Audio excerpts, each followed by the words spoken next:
Good morning to all. Thanks for watching this video.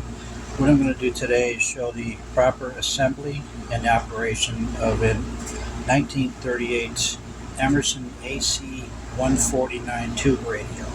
These units come in a three-part shell. They either came in brown bakelite or they came in a black and white material called Plaskon. This is the top end. You show it, it's like a C form. Here's the front end. You can see. I apologize for the upside down. It's my camera mount. And of course, here's the back side. These can be kind of tricky if you put them together wrong. They do tend to break. So it was a very good process for doing this, and it just takes a little bit of time and patience.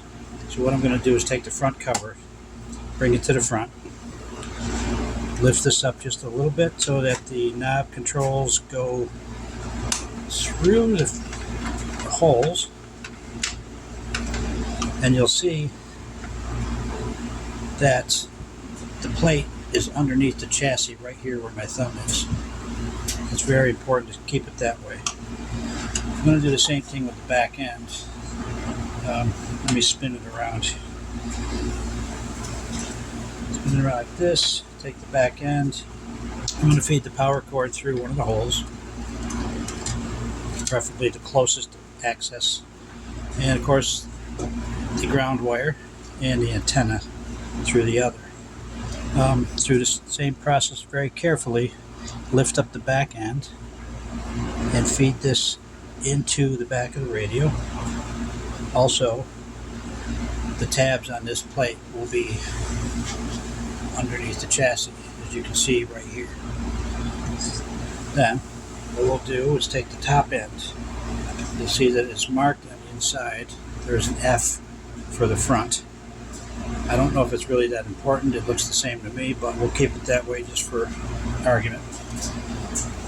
Place this on top, and the two plates will fit into grooves cut into the side of this pen. You see them right here. These grooves are fashioned in here to accept the plates, both front and back. Alright, slip it down in there, and there you go. Make sure that it's secure on the top. Then what you're going to want to do, carefully, both hands at the bottom, pinch it, roll it, and then set it upside down, maintaining your grip on the cabinet. As you can see here, one of the holes for the screws is stripped out. Unfortunately, I don't have anything to repair that with, but there are ways. In this instance, what I will end up doing is wrapping it in pipe thread tape, and the next owner can do what he needs to repair that. Other than that, no cracks, no chips, no scratches.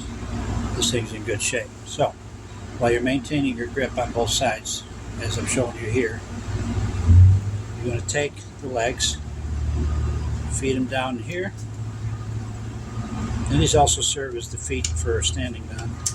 This can be kind of tricky, but it will work. Feed them in there and screw them down tight,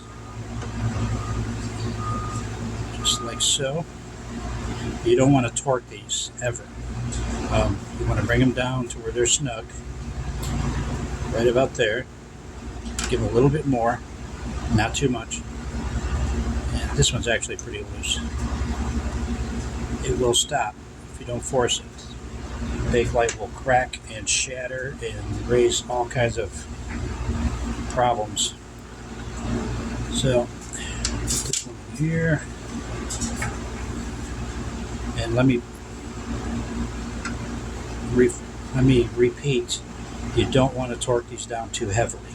That's how the threads got stripped into one corner, I'm sure, because somebody thought they were going to tighten it for the better. Put another screw in here. Almost done.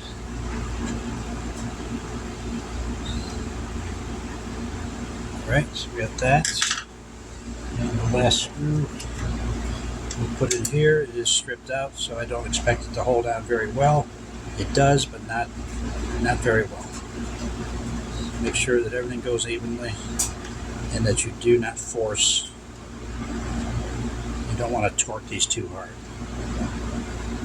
Okay, at that point, you would pinch it again on both ends, as I'm doing here, and roll it, and then set it down. And then take the knobs.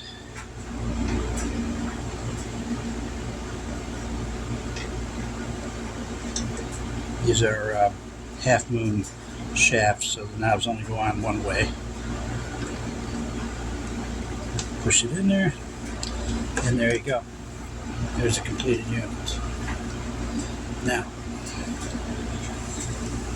I'll put up another video of operation. Actually, I'll just do it now. I'll plug this in. It's a new cord. Unfortunately, it's probably not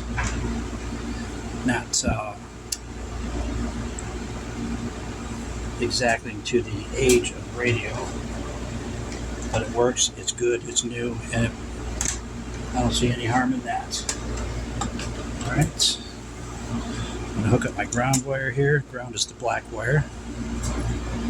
And here's the antenna wire.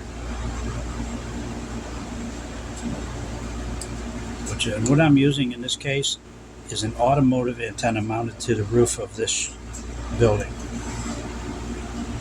Now what I'm going to do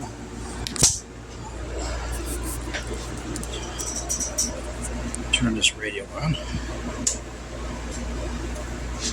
Let's shut this light off. That way you get a better view of the radio itself. See, it lights up fairly quickly. One thing I didn't show you, on the back side there's a knob here. One side is for AM radio. The other side is for shortwave or police band. In this case, police band has been long abandoned, but there are an occasional amateur ham on there that you can listen to. So anyways, without talking your ear off,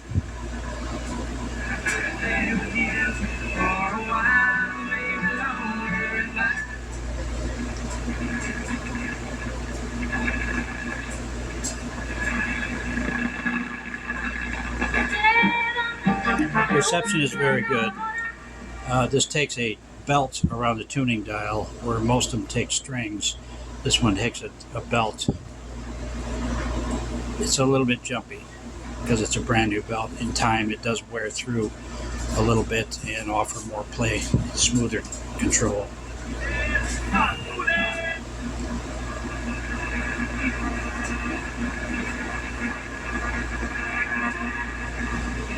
Who walks with us, who helps us. The reception is very good. We switch it over to the police band, and unfortunately you probably won't hear anything but static because there's just nothing there anymore. But we'll try.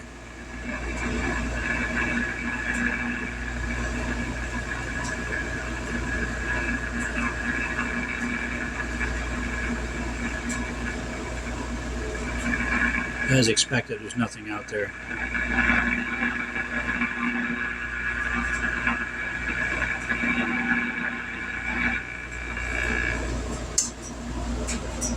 Well, that's about it. Thanks for watching, and I hope whoever owns this radio next enjoys it and hangs on to it for many years to come. Take care.